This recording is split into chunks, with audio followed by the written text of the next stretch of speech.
Onefinity CNC Elite Gen 2 maintenance video. Starting out, the first thing you're going to want to do is blow everything off with compressed air. Here I'm blowing off the dust from the HMI, as well as any loose dust on or around the rails and the table.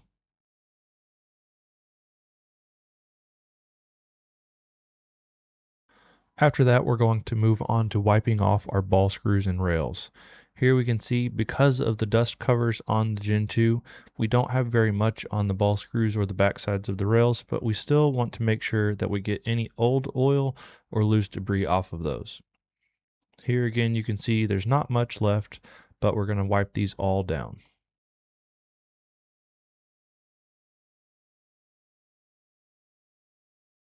After wiping everything down with a clean rag, we're now going to go back to using compressed air, and we're going to blow out the area specifically around the ball nut.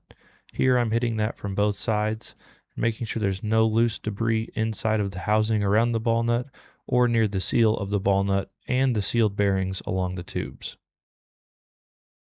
With everything wiped down and blown off, we're now going to add a bit of 3-in-1 oil directly to the ball screws.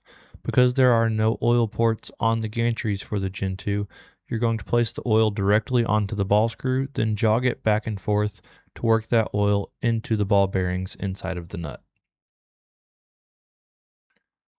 After we've done that, we're going to go back behind that with a rag to clean up any excess oil that's run out, as to not collect more debris in the future.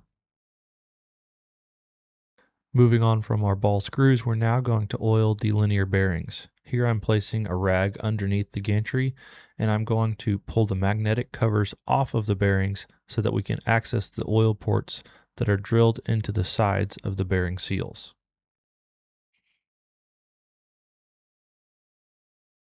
With the bearing covers pulled off, we can now put the tip of the nozzle of the included oil into that small access hole and squeeze out a small amount to lubricate the linear bearings inside. It's important to make sure that you lubricate both the top and bottom bearings. For the top, I recommend using the top holes, as the oil will run down, and for the bottom bearing, use the top holes, as those are also going to run down into the linear bearings below. Once we've done that, we can now replace our magnetic seals and move on to our next rail.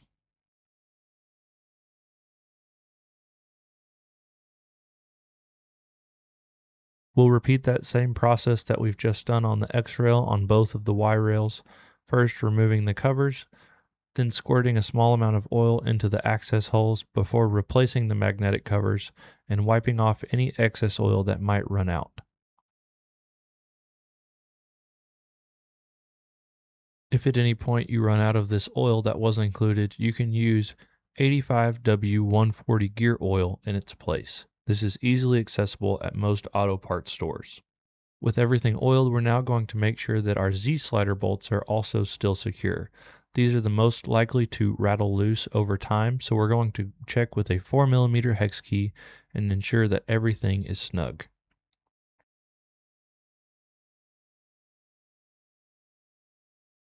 While we're focusing on our Z-slider, we're also going to oil the Z-slider bearings with the included oil, as well as the ball nut with 3-in-1 oil. When doing this, we're just going to place a little bit of oil on top of the bearings, as well as on top of the ball nut, then jog it up and down to work that oil into the bearings and the nut. Once we've done that, we can wipe off any excess oil with a rag.